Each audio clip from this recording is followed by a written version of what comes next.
সাপটা দেখাও। দেখুন এখন আমাদের বাড়িতে, নিজের বাড়িতেই সাপ ঢুকে গেছে আজকে। এইখানে ছিল সাপটা। এটা হচ্ছে ঘরচিতি। অনেকে একে ভুল করে চন্দ্রবড়ার বাচ্চা ভেবে মেরে ফেলে। এটা হচ্ছে ঘরচিতি। হ্যাঁ, ঘরচিতি সাপ, অনেকে ঘরগিন্নিও বলে, কিন্তু এটা নির্বিষ সাপ। হ্যাঁ, এটা নির্বিষ সাপ, কিন্তু চন্দ্রবড়া ভেবে একে মেরে ফেলে, বেচারারা প্রাণে মরে যায়। কিন্তু এই দেখুন মুখটা ধরে আছি আমি, ছেড়ে দেবো একে এক্ষুনি। এখানে টিকটিকি খেতে, পোকামাকড় খেতে এখানে ঢুকে গেছিলো। আমার মনে হয় জানলা দিয়ে ঢুকেছে, কারণ জানলার পাশে কিছু গাছও আছে, আবার নর্দমাও আছে। বাবু, হ্যাঁ, হাতে না একটু আমার অতও দেখাচ্ছে কেমন, চলে অতও সাহস নেই কেন? আরে আরে আমি তো মুখ ধরে আছি। আর জাস্ট এরকম, তবে তুই তো ধরা শিখে যাবি। দেখ এদিকে ঘর,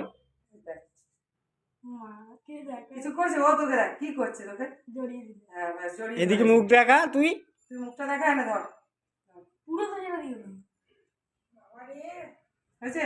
হ্যাঁ। কাটা কেমন? ভালো নরম নরম। ভালো নরম নরম। হ্যাঁ হ্যাঁ হ্যাঁ, এছাড়া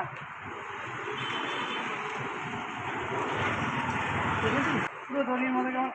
দেখ দেখ দেখ দেখ দেখ, ঠিক আছে।